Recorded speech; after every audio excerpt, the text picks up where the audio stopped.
Hey everybody, it's Monday at 4 o'clock, that time we come together and remember that we're going to get through this and we're going to get through it together.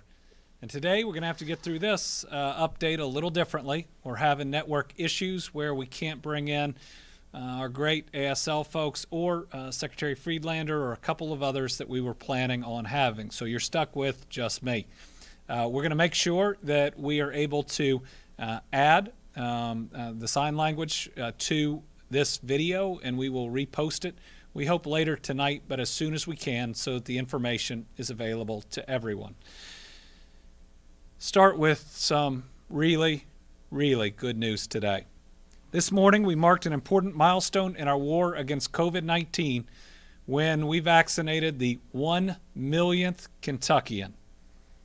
This is great progress considering the first doses only arrived in our state in mid-December.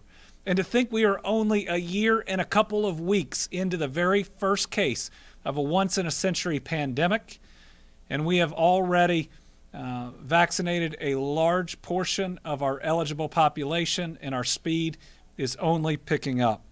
Several Kentuckians received their shot of hope in the Capitol Rotunda today to mark this milestone.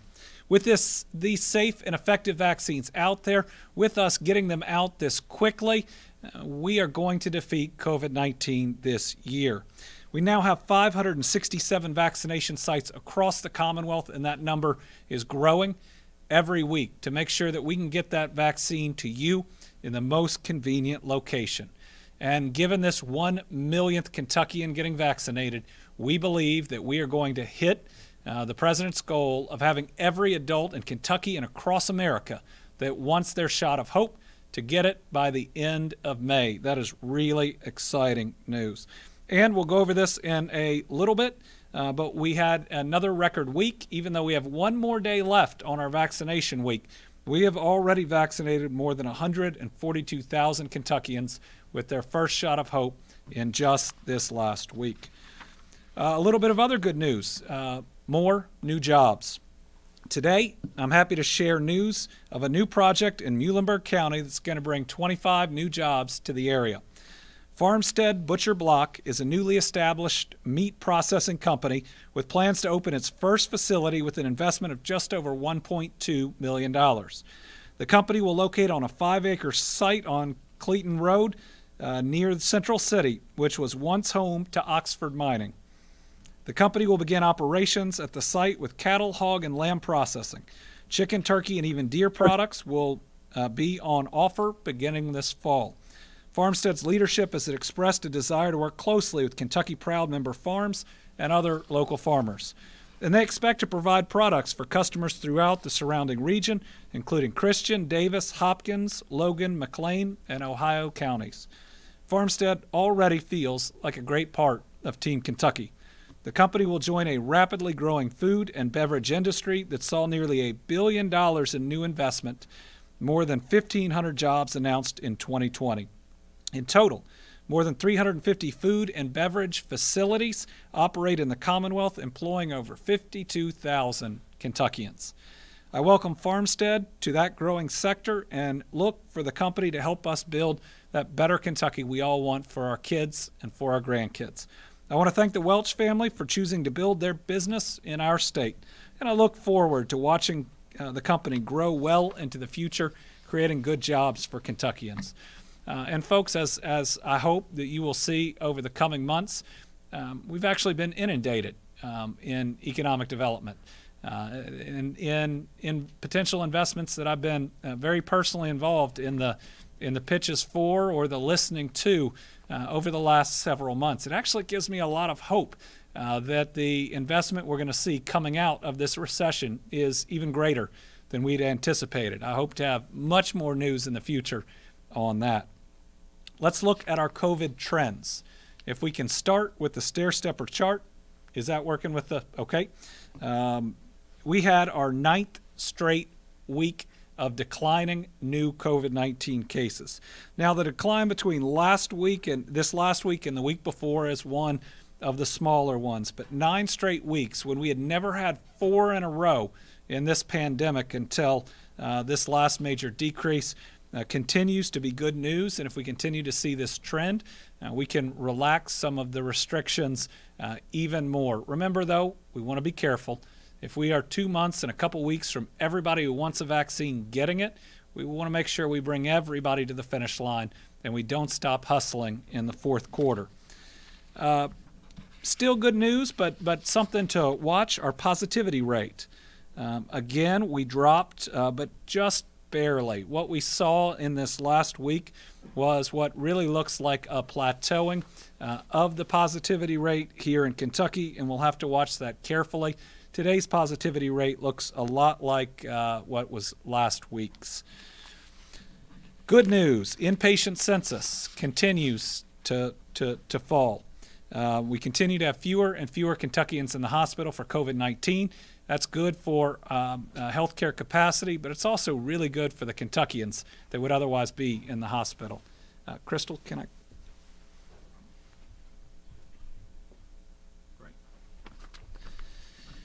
Also, good news, the ICU. Again, Kentuckians being in the ICU because of COVID continues to fall. Again, that's good news for hospital capacity. It's even better news for Kentuckians, meaning fewer of us are in the hospital and very sick due to COVID. COVID-19 patients on a ventilator, maybe a little plateauing here, but still a very significant decrease that we have seen continues to be good news for Kentuckians. When we look at our hospital capacity across Kentucky, if you can bring up that map, again, just 2 areas that are in the red. We actually don't think a lot of this is COVID driven. Again, plenty of hospital capacity that is out there. All right, let's move to something real exciting that we had talked about was coming up, and that is childcare and capacity in childcare. So it's, again, a bright day for Kentucky. Changes in visitation at long-term care facilities have begun with CMS oversight, and the millionth vaccine administered earlier today. Again, a good day. Also, effective today, licensed child care facilities are returning to traditional class sizes. By Kentucky statute, these range for infants to a staff ratio of no more than 1:5 with a maximum of 10 infants to school ages 7 and older. The staff-to-student ratio is 1 staff member for 25 children with a group not to exceed 30. The care that's been taken to help ensure every effort is made to protect Kentucky's children has been heartwarming during this. We have seen our facilities do their very best to stop the spread of COVID-19, even when we couldn't keep it out of facilities. But even with them going back to pre-pandemic sizes, there are significant policies in place to help protect our kids. They include children and adults being screened for fever and contagious symptoms when they enter the facility. PPE being provided and worn, and proper sanitation and infection measure controls are required. Social distancing requirements will continue to be observed, including limited facility visits. The same staff members are being asked to work with the same children each day. That continues to reduce exposure. Mixing children at the end and beginning of the day will be prohibited with the exception of sibling groups. And with families' permission, child care programs may use video and virtual observation for practicum students and virtual tours for prospective families. Child care programs may also offer tours of their facility after hours, but not during operational hours. Child Development Associates, or CDAs, students enrolled in these programs and receiving final observations along with their assessors may now return to the facilities. I'm honored to be able to bring forth this news. Again, this is getting us closer to a new normal. But these are exciting things that we are able to do as more people get vaccinated and as cases continue to decrease. All right, today's COVID report, 396 new cases of COVID-19. That is up a little from last week, up about 65. Almost all of our hospitalization data is down.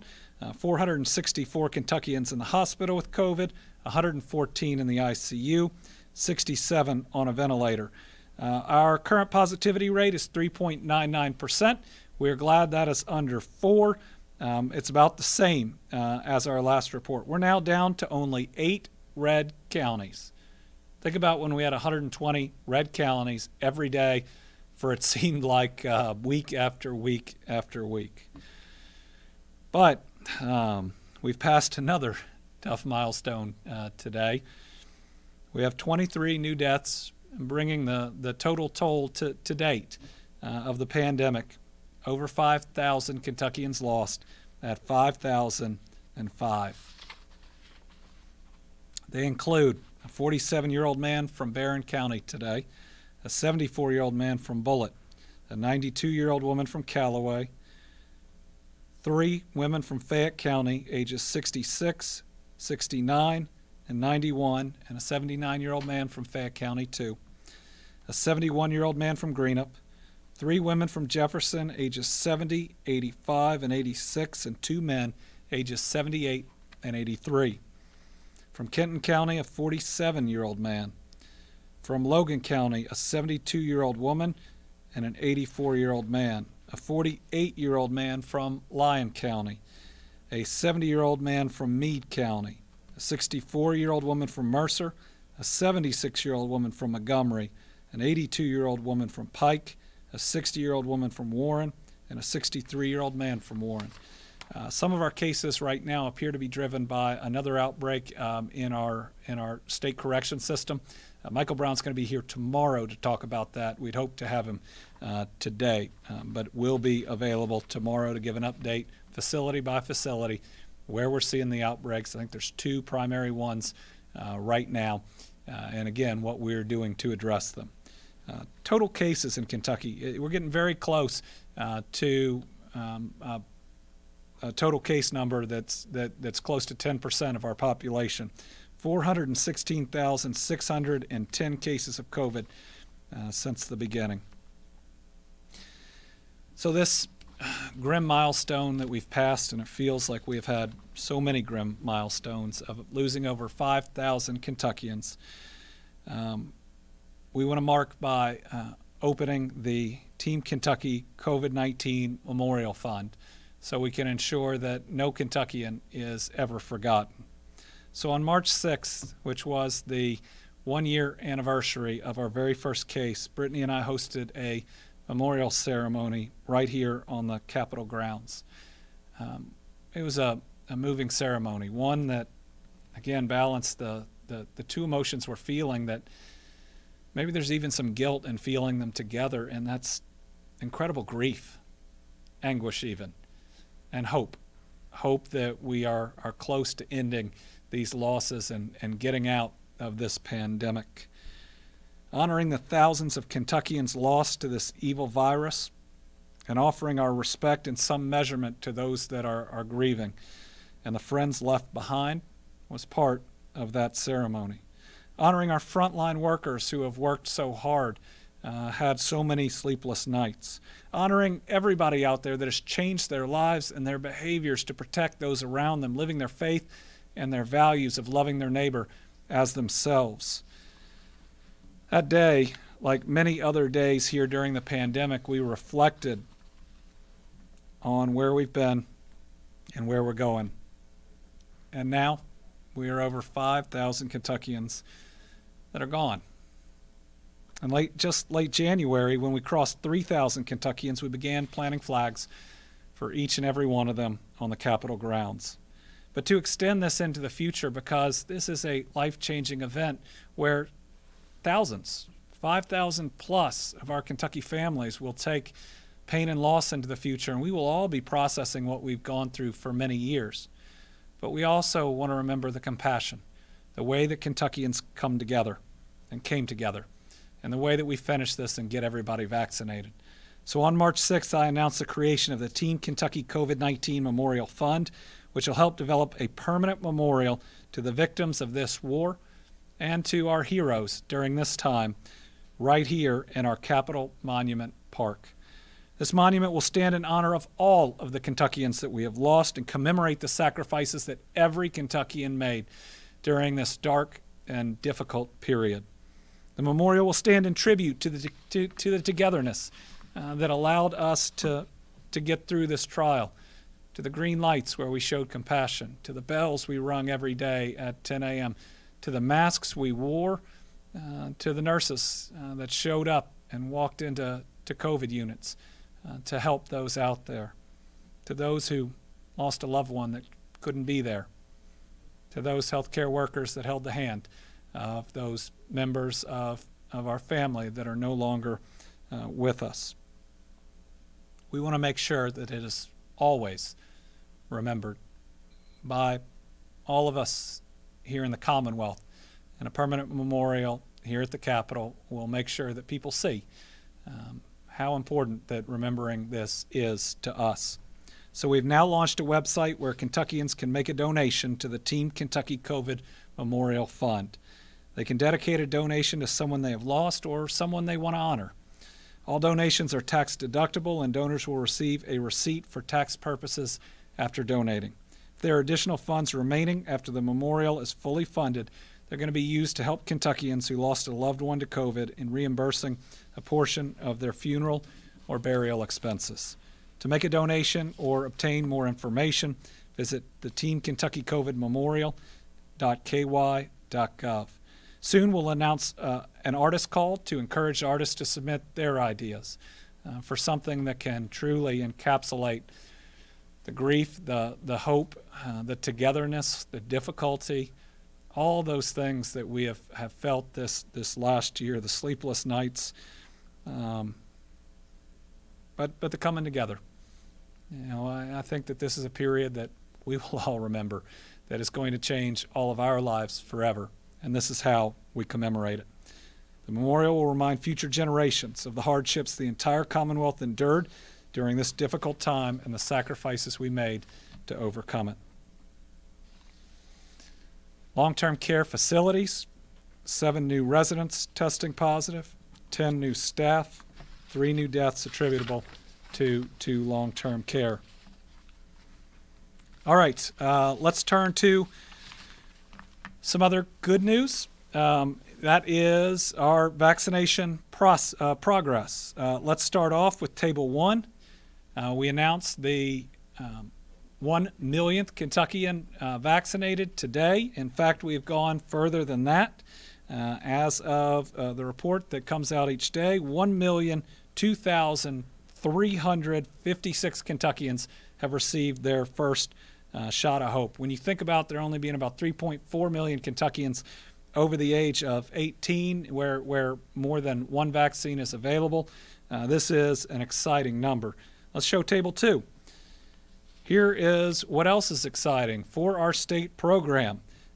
We have now used every first dose vaccine that's been provided to us. In fact, we're a little over that because that extra dose that you can get out of the Pfizer vials. Now, this is really good news because it means that we have used our resources efficiently and we gotten everybody vaccinated that we possibly can, and more, in fact, using that extra Pfizer.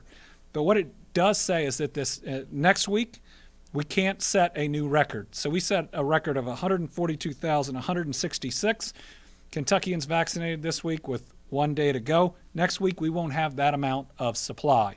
That's because we have now used up virtually every single extra dose that's been out there since the beginning, which means that we should be near 100% efficient as we move forward. Every Monday, we look at the demographics of our vaccination program as well, and let's walk through that. Let's start by age. As you can see here, the largest age group vaccinated, almost 33% of all vaccines have gone to Kentuckians 70 and older. In fact, 70.4% of all vaccines have gone to individuals 50 and older. On Thursday, we're going to be setting out a schedule, an anticipated schedule, for when we think other groups can open up, because our commitment is to beat the May 1st date when President Biden wants anybody in America over 16 to be able to get a vaccine. In other words, for all the priority groups to be open and everybody who qualifies to get that vaccine. We think on Thursday the schedule we're going to lay out will beat that. And that's good news for Kentuckians and for those Kentuckians in their 40s or their 30s, for the college students wondering when can I get that vaccine. We hope to have that schedule on Thursday. Now, it's all relying on supply, so we hope to beat any schedule we put out, but understand we may have to make some changes to it. When we go to gender, again, this is starting to change a little, but it's 59% women, 41% men.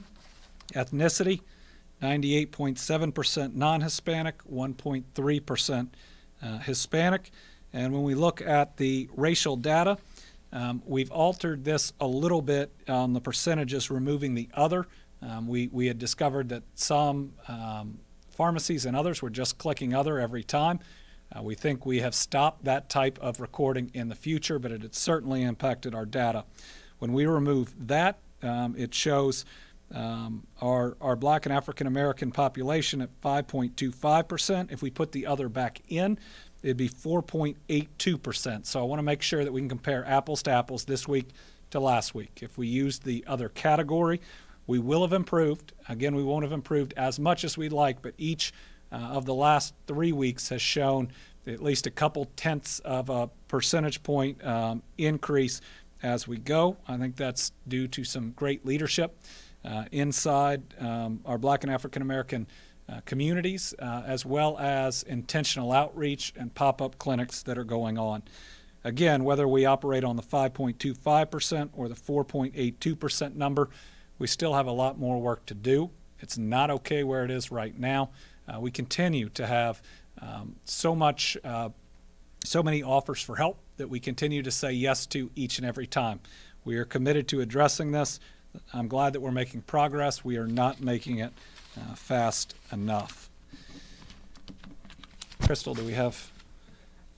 Okay, we'll move to questions. Do we have them live or not? Okay. Because of our technological problems today, oh my goodness, we got Virginia right at the end. Hey, Virginia.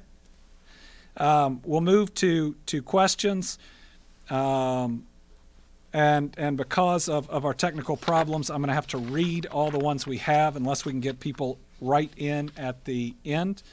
The first one is from Ryan Van Velzer.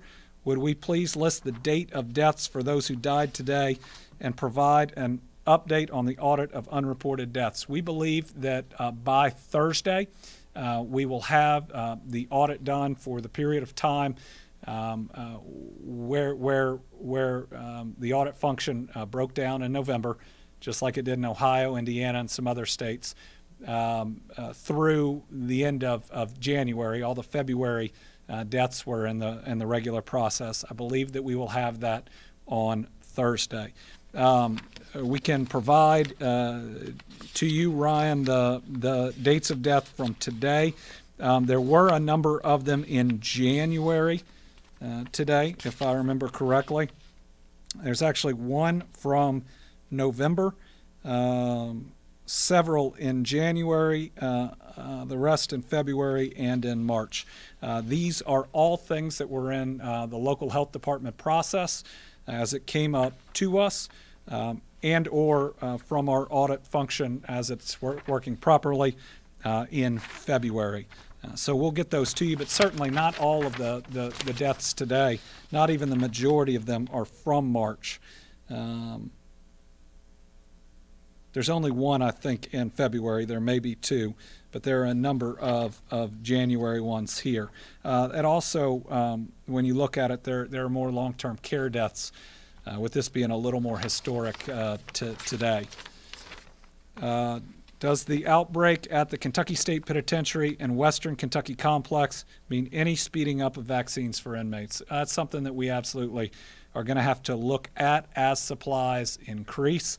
These are the two areas where we do have outbreaks. They do make up a number of cases in the last week. Michael Brown will have an update on that. Certainly we have, I've authorized for all prisoners in 1B to get the vaccine, and I hope that is in process and underway. Do we have them live? Okay, we'll go to Debbie Yetter live with the Courier-Journal. Hey, I wondered about the Tier 1C and how that works, how much flexibility some groups had. You mentioned you're getting ready to announce more groups, but some people seem to be accepting a lot of people within that group, depending on what region they're in. Well, 1C is a large group, and we just enlarged it to make sure anybody who had um, any conditions that could make them more prone, whether they are absolutely known or believed according to the CDC, to be included in it. It includes essential workers. It includes individuals 60 and up. So it's a large group. Now, what you see in some areas when they accept more people in is they are focused on hitting that 90% goal of getting 90% of all the first doses in someone's arm in the first 7 days. And then there's just the complexity about the what the folks at UPS described as the largest logistics project in human history. Which means that sometimes we're going to have inconsistency when we got 560 something locations doing vaccinations, and when some communities aren't seeing as many signups in certain areas as others.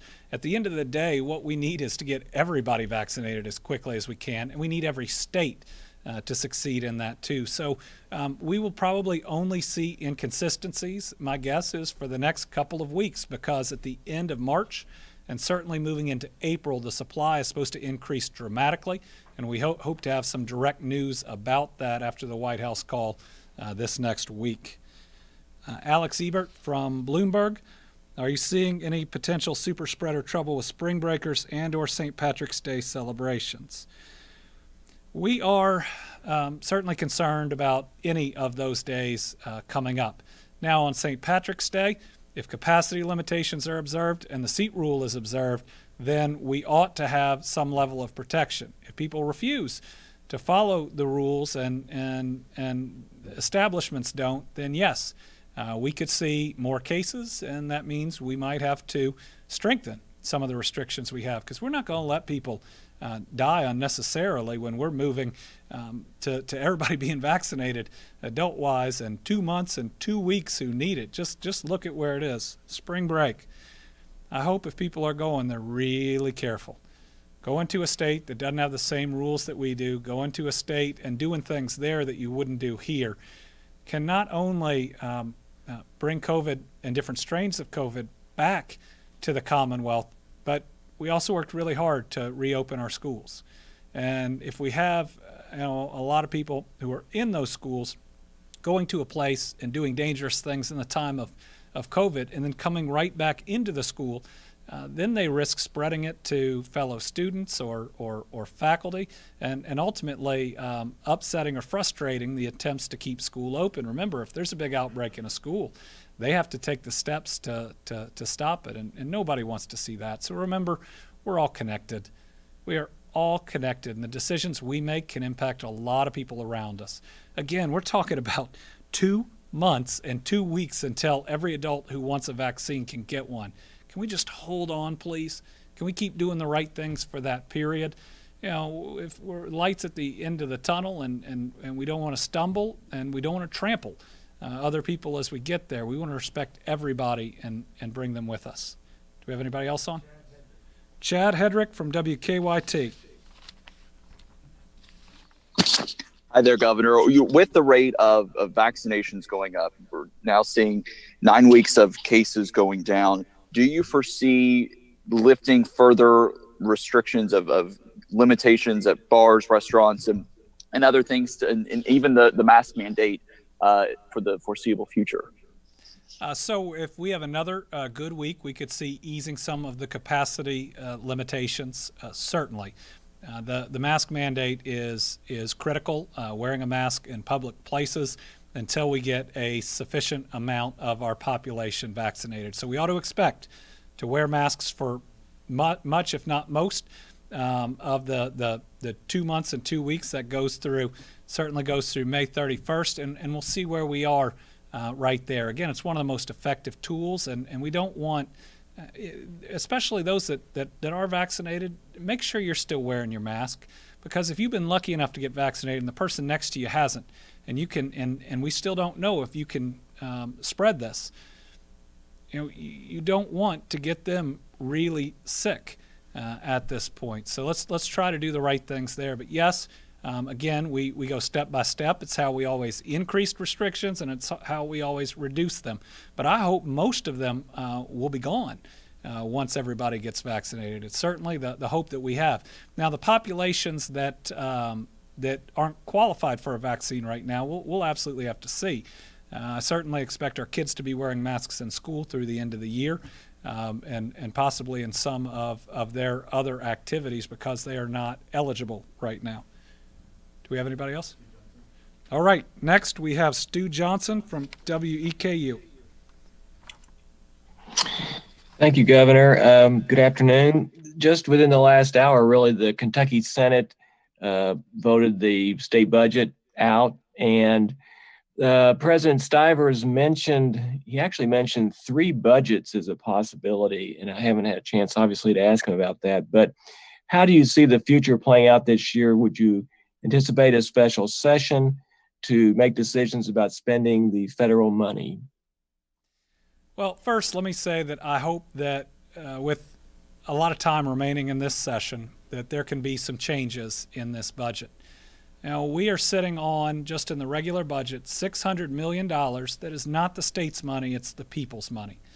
And at a time of a pandemic, at a time of significant unemployment, is this not the rainy day that the rainy day fund was meant for?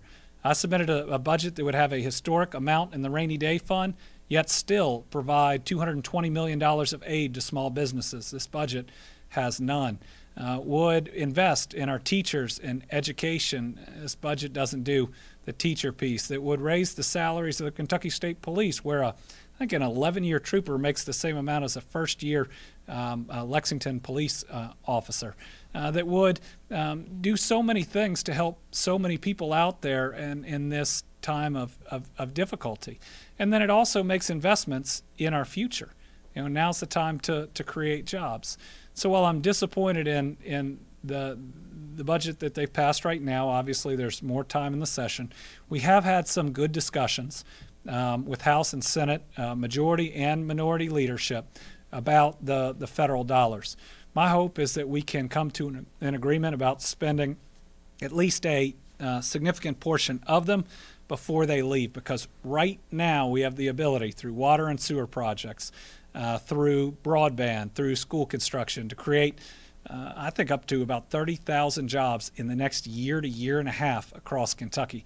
That is exactly what the doctor ordered in making sure that our recession is short, that our people get to work, and that we jumpstart our economy. Again, I've submitted a specific plan to the legislature. We're still having good talks on that. And my hope is that we can use these next several weeks to really get somewhere. I see a willingness, at least out of some of our state leaders. And so, at the moment, I'm going to try to remain optimistic and continue working through that. There's been good communication there. Anybody else? All right. I want to end tonight really saying thank you to so many people that are out there. I thought a lot through this weekend about how much people have missed, and really what these 12 months have been like, how much they've impacted everybody out there. Let me just say I'm thankful for your strength. I'm thankful that you've done what it's taken. I know a lot of us have had to just push through and push through and push through. And I hope in the weeks and the months and the years to come, you'll do the processing that you need. We'll be able to pay attention to our mental and emotional health and the impacts that this has had. I got a chance this weekend to be with a couple of friends who have lost parents and to talk to them, or uncles or great uncles. And I realized that their grief isn't just when it happens. It's every one of those special moments where their parents, the grandparents to their kid, would be there for that thing they loved. It could be a baseball game. It could be graduation. And knowing that grief for 5,000 plus families, and by the end of this, many more, because we're not going to have any unknown soldiers. We are going to continue to audit and look at all the information until we know the full number of casualties that this terrible war has taken. But we ought to watch out for one another when those moments come. I know they're painful, and we need to be there for each other, and knowing that it's that grief again is not over. It's going to take time to process, and we got to do that together too. Let's remember our compassion wasn't just important in the beginning and in the middle, but at the end and then past the end. We are going to emerge, I think, with a bright future and sprinting ahead, but we're going to emerge scarred people. We don't go through something like this without carrying some of it out with us. Now, do I believe that we can use that to become better people, better to each other? Absolutely. But I also think it means that we're going to have to be understanding with ourselves and with each other in the years to come. So thank you. Thank you for all that you've done. Thank you for sticking with me throughout the course of this. And we're going to beat this thing. Don't give up at the end. Let's keep going. We'll be back tomorrow at 4 and Thursday at 4 with more updates. That new schedule on Thursday I think is going to be really exciting. 2 months, 2 weeks, every adult in Kentucky that wants a vaccine is going to be able to get one. See you tomorrow.